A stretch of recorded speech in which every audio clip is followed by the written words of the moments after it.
키보시. 여기는 모스크바입니다. 1300만 명이 넘는 대도시는 현대 역사상 가장 큰 즉각적인 복수 공격에 휘청이고 있습니다. 2026년 초부터 우크라이나는 크림반도에서 칼루가, 사라토프에서 사마라까지 러시아의 가장 중요한 지역들을 매일 공격해왔습니다. 그러나 모스크바는 이제 일주일 동안 공격의 중심이 되었습니다. 수도는 가장 길고 어두운 시민 혼란의 시기에 빠져 있습니다. 모스크바의 모든 공항이 마비되었습니다. 수백만 명의 사람들이 공황 상태에 있습니다.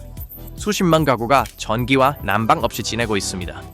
푸틴은 새해에 우크라이나인들을 얼어붙는 추위와 어둠 속에 무릎 꿇게 하고 에너지를 빼앗으려 했습니다.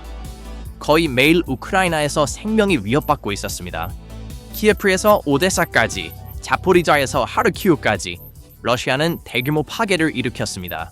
목표는 군사기지가 아니었습니다. 민간 건물, 인프라시설, 발전소였습니다. 우크라이나 전역에서 공습 경보가 멈추지 않았습니다. 그러나 우크라이나의 보복 공격은 즉각적이었습니다.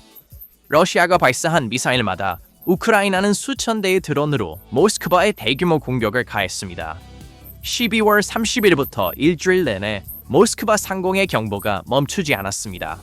군사기지뿐만 아니라 푸틴의 위신, 모스크바의 호화로운 생활 방식, 그리고 민간 질서도 표적이 되었습니다. 러시아 전역의 주요 공격 물결은 1월 3일에서 4일 밤에 절정에 달했습니다. 우크라이나 드론이 러시아 영공을 침입하여 국가에 진입했습니다. 공격의 중심은 다시 모스크바였습니다.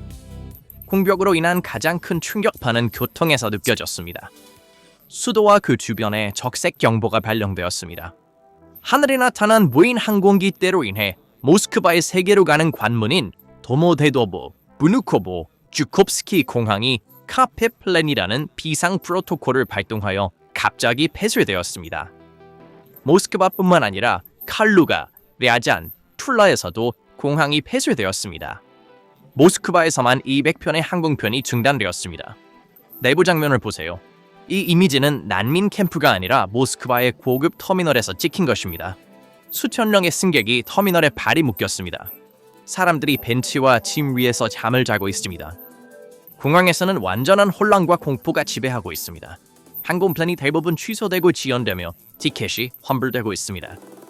이 혼란은 교통과 관광 측면에서 국가의 가장 바쁜 시기 중 하나에 발생했으며 많은 러시아인들이 국내외로 여행을 떠나고 있던 때였습니다.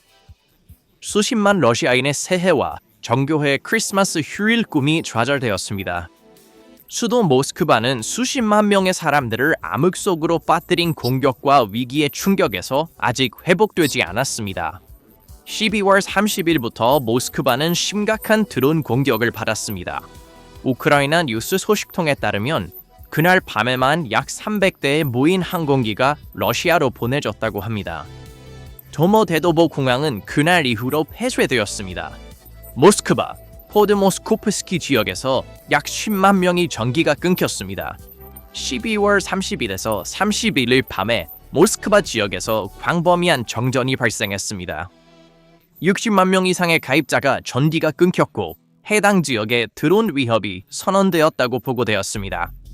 수리는 1월 7일까지 완료되지 않을 것으로 보고되었습니다. 공격뿐만 아니라 악천후도 항공편을 마비시켰습니다. 악천후로 인해 상트페테르부르크의 풀코보 공항과 칼리닝그라드의 흐라브로보 공항에서 주요 항공편 지연이 발생했습니다. 칼리닝그라드에서는 24편의 도착과 20편의 출발이 지연되었습니다. 풀코보에서는 49건의 출발과 26건의 도착이 영향을 받았습니다. 가장 심각한 상황은 노드윈드 승객들에게 해당됩니다. 그들은 12월 29일부터 칼리닝그라드로 비행할 수 없었습니다. 100명이 넘는 사람들이 사흘 동안 발이 묶였습니다. 그들은 500루블 상당의 식사 쿠폰과 5시간의 호텔 숙박을 제공받았습니다. 러시아 국방부는 우크라이나가 2026년 초부터 매일 드론으로 모스크바를 목표로 하고 있다고 발표했습니다. 러시아 국방부는 일요일 1월 4일 자정 기준으로 모스크바 지역에서 러시아 방공 시스템이 러시아 상공에서 격추된 437대의 드론 중 57대를 파괴했다고 밝혔다. 그래서 우크라이나는 단 하룻밤에 500대 이상의 드론으로 러시아를 마비시켰습니다. 이는 이전에 덜 빈번했던 러시아 수도를 겨냥한 공격에서의 격상입니다. 거의 일주일 동안 계속된 이 혼란은 평범한 보복이 아니었습니다. 이는 모스크바에 대한 우크라이나의 가장 오래 지속된 복수 공격 중 하나였습니다. 그러나 12월 4일 밤 모스크바에서 일어난 일은 단순한 민간인 셧다운이 아니었습니다. 러시아의 전개 러시안 나이츠 고개 비행팀이 있는 쿠빈카 공군기지가 폭발로 흔들렸습니다. 푸틴이 가장 신뢰하는 공군기지와 민간 항공센터가 동시에 갇혔습니다. 1월 4일 밤 모스크바에서 남동쪽으로 800km 떨어진 사마라 지역에서 두 번째이자 기술적으로 더 파괴적인 단계의 공격이 발생했습니다. 우크라이나의 장거리 드론이 로스네프트의 대규모 노보쿠이비셰프스크 정유소를 목표로 삼았습니다. 이는 무작위로 선택된 연료 저장소가 아니었습니다. 이 시설은 러시아의 고옥탄 가솔린과 항공유 생산에 중요한 역할을 했습니다. 드론이 증유탑, 정유소의 가장 민감한 지점을 공격했을 때 10번 이상의 폭발이 밤하늘을 밝혔다. 위성 데이터와 지역 주민들이 공유한 이미지에 따르면 불길이 하늘로 치솟고 있었으며 시설의 운영 능력이 완전히 파괴된 것으로 확인되었습니다. 우크라이나의 목표 목록의 다양성은 작전의 전략적 지능을 보여주었습니다. 연료뿐만 아니라 러시아 전쟁 기계의 두뇌도 목표로 삼았습니다. 공격의 세 번째이자 아마도 가장 전략적인 단계에서 드론은 리페츠크 지역의 옐라츠시로 향했습니다. 목표는 에네르기아 공장이었습니다. 이 공장은 러시아 군대에 매우 중요한 무인 항공기용 배터리와 전력 장치를 생산했습니다. 최전선에 있는 러시아 군인들의 무정기부터 정찰 드론의 배터리까지 모든 것이 여기서 생산되었습니다. 공장이 파괴되면서 러시아 물류의 기술적 중추가 자체 무기를 생산하던 지점에서 무너졌습니다. 공장에서 피어오르는 검은 연기는 러시아 군사 공급망의 반절을 알렸으며 이를 복구하는 데 몇 달이 걸릴 것입니다. 지도 남쪽 측면에서 러시아 경제에 치명적인 타격이 가해졌습니다. 흑해에서 가장 중요한 에너지 수출 지점 중 하나인 크라스노다르 지역의 타만 네프테가즈 석유 터미널이 우크라이나의 장거리 미사일과 드론의 표적이 되었습니다.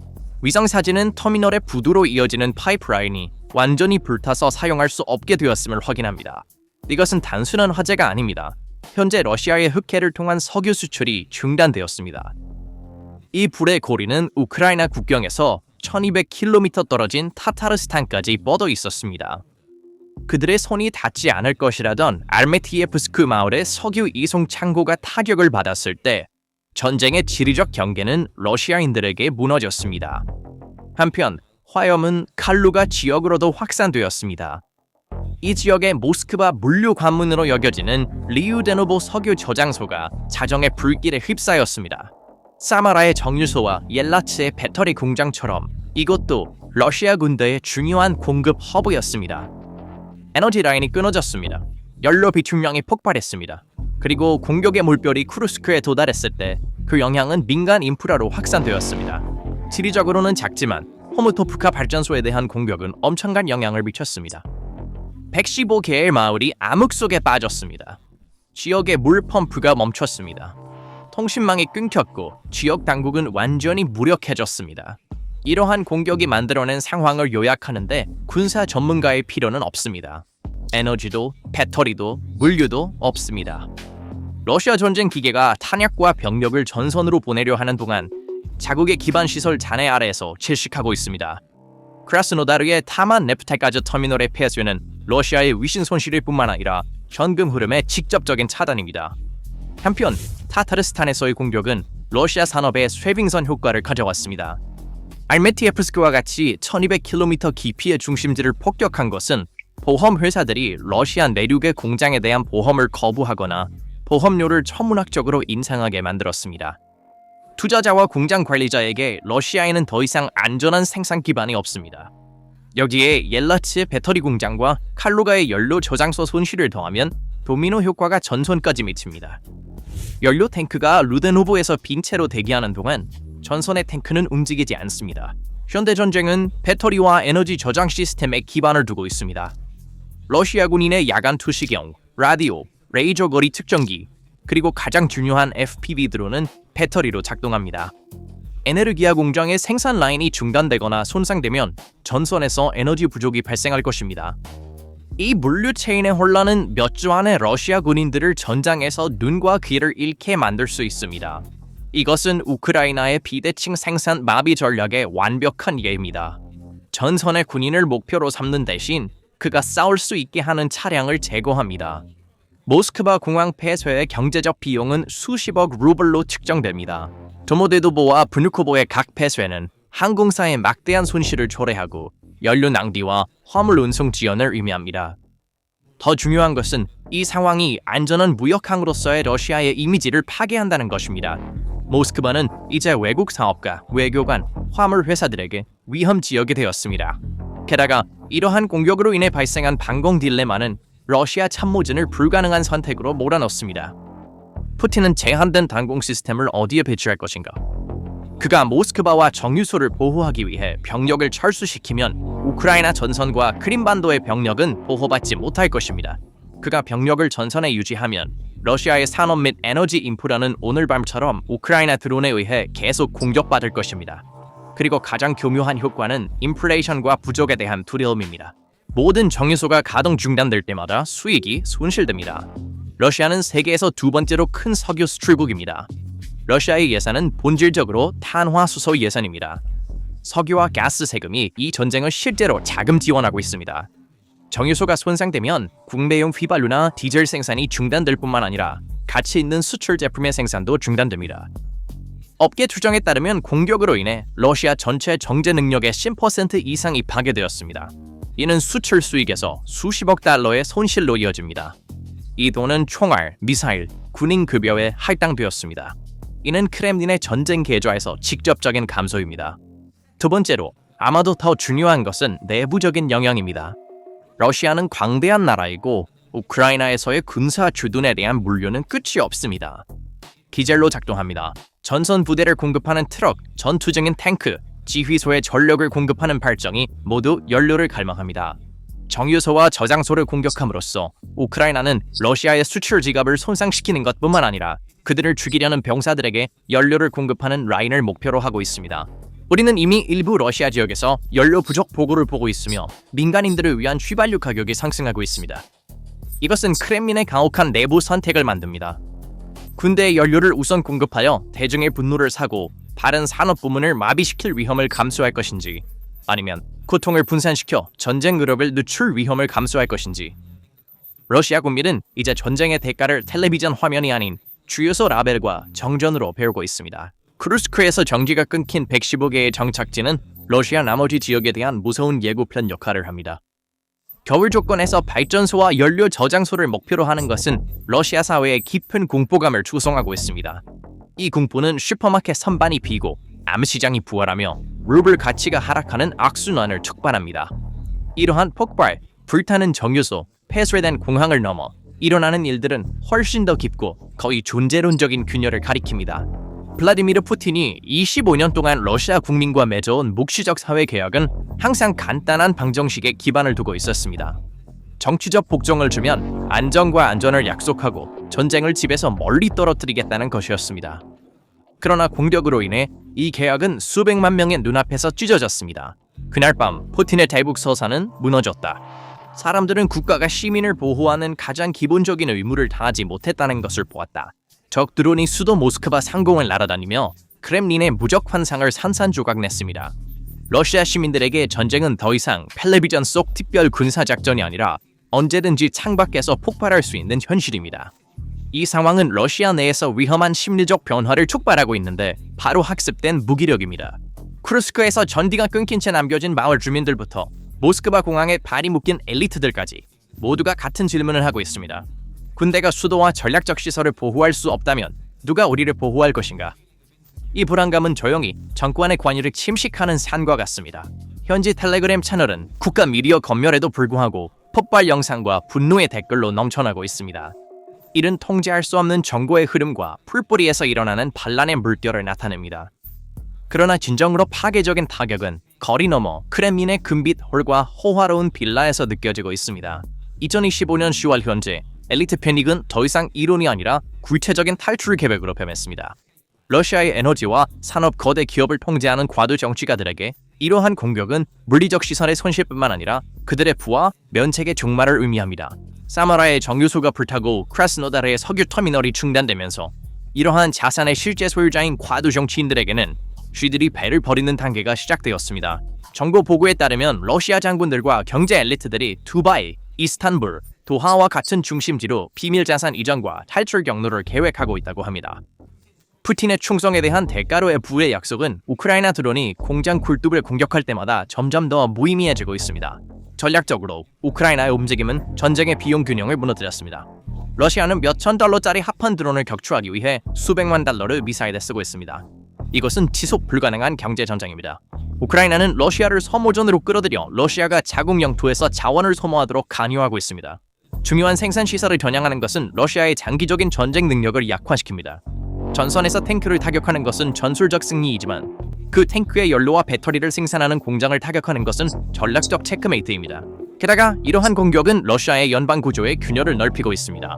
모스크바의 안전을 위해 지방에서 방공 시스템을 철수하는 것은 지역 간 긴장을 증가시키고 있습니다.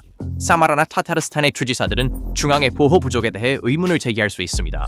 왜 모스크바는 보호받고 있는데 우리 정유소는 불타고 있는가? 라는 질문은 러시아의 내부 통합을 위협하는 가장 위험한 질문입니다.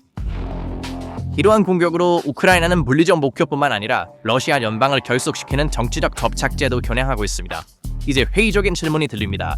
이것만으로 충분한가요? 드론 공격이 정말로 전쟁의 흐름을 바꿀 수 있을까요? 그 자체로는 아마도 아닐 것입니다. 정유소는 수리될 수 있습니다. 방어는 시간이 지나면서 적응할 수 있습니다. 그러나 이것을 독립적인 전술로 보지 말고 훨씬 더 큰 전략의 일환으로 보아야 합니다. 이것은 체계적인 압박 전략입니다. 그날 밤 모스크바 공항에 내려앉은 어둡고 중요한 시설에서 타오르는 불길은 일시적인 위기가 아니라 지속적인 전략적 패배를 상징합니다. 우크라이나는 복수가 차갑게 제공되는 요리가 아니라 수천 마일 떨어진 곳에서 뜨겁게 제공되는 폭발적인 메뉴임을 증명했습니다. 푸틴의 난공불락 요새는 이제 신화에 불과합니다. 그날 밤 러시아 방공망의 중단과 러시아 국민들의 마음에 새겨진 두려움, 국가는 우리를 보호할 수 없다. 수십억 달러의 산업시설이 파괴되면서 모든 것이 통제되고 있다는 크렘린의 거짓말도 정유소 화재 속에서 재로 변했습니다. 그 메시지는 이제 모스크바 거리에서 울려 퍼지고 있습니다. 우크라이나에 안전한 밤이 없다면 러시아에도 안전한 항구, 공장, 수도는 없을 것입니다. 전쟁은 그 시작자의 집으로 돌아왔고 문을 두드린 것이 아니라 부수고 들어왔습니다. 이 문제에 대한 여러분의 생각은 어떠신가요? 댓글로 여러분의 생각을 공유해주세요. 채널을 구독하고 알림을 켜서 PPR 글로벌의 새로운 분석을 받아보세요. 저희를 선택해주셔서 감사합니다. 선택해주셔서 감사합니다. 선택해주셔서 감사합니다.